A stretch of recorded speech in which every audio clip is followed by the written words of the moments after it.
Mixing తుఫాను కారణంగా సంభవించిన వరదల నుంచి కోలుకోకముందే తమిళనాడు చెన్నైని మరోసారి భారీ వర్షం ముంచెత్తింది. శుక్రవారం చెన్నైలో భారీ వర్షం కురిసింది. ఈ వర్షం కారణంగా ప్రధాన రహదారులు పూర్తిగా జలమయమయ్యాయి. దీంతో వాహనదారులు తీవ్ర ఇబ్బందులు పడ్డారు.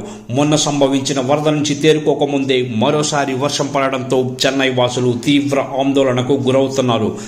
మరోవైపు నేటి నుంచి తమిళనాడు రాష్ట్ర వ్యాప్తంగా భారీ వర్షాలు కురుస్తాయని భారత వాతావరణ శాఖ అంచనా వేసింది.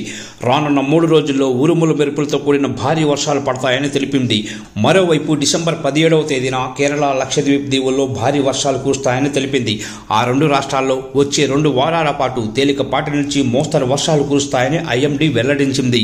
తమిళనాడులో వర్షాలు పడడంతో ఏపీలో మరోసారి వర్షాలు కురుస్తాయని వాతావరణ శాఖ తెలిపింది. నైరుతి బంగాళాఖాతంలో ఉపరితల ఆవర్తనం ఏర్పడింది. దీంతో సముద్రం నుంచి తమిళనాడుతో పాటు పరిసర ప్రాంతాలపైకి తూర్పు గాలులు వీస్తున్నాయి.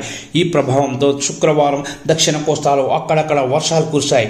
రానున్న 24 గంటల్లో దక్షిణ కోస్తా, రాయలసీమలో చెదురుమదురుగా వర్షాలు కురుస్తాయని అంచనా వేస్తున్నారు. ఉత్తర కోస్తాలో పొడి వాతావరణం ఉంటుందని వాతావరణ శాఖ తెలిపింది. ఇవాళ బాపట్ల, గుంటూరు, ప్రకాశం, నెల్లూరు, అన్నమయ్య, చిత్తూరు, శ్రీ సత్యసాయి, తిరుపతి, కడప జిల్లాల్లో తేలికపాటి నుంచి మోస్తరు వర్షాలు కురుస్తాయని అంచనా వేస్తున్నారు. వర్షాల సంగతి ఇలా ఉంటే రాష్ట్రంపైకి వీస్తున్న పొడి గాలులతో కోస్తా, రాయలసీమలో ఏజెన్సీ ప్రాంతం, శివారు ప్రాంతాల్లో చలి ప్రభావం కొనసాగుతుంది. రాత్రి ఉష్ణోగ్రతలు సాధారణం లేదా 1-2 డిగ్రీలు తక్కువగా నమోదవుతున్నాయి. మరోవైపు ఏపీలోని ఏజెన్సీ ప్రాంతాన్ని చలిపులి వణికిస్తోంది. పాడేరు, చింతపల్లి, అరకు ప్రాంతాల్లో రాత్రి నుంచి ఉదయం వరకు పొగమంచు కమ్మేస్తోంది. తుఫాను తర్వాత నుంచి ఈ చలి వాతావరణం మరింతగా పెరిగింది. ఈ ప్రాంతాల్లో ఉష్ణోగ్రతలు కూడా పడిపోతున్నాయి. చల్లటి గాలులకు తోడు పొగమంచు ప్రభావం కూడా ఉంటుంది. పొగమంచు కారణంగా వాహనదారులు తీవ్ర ఇబ్బందులు ఎదుర్కొంటున్నారు.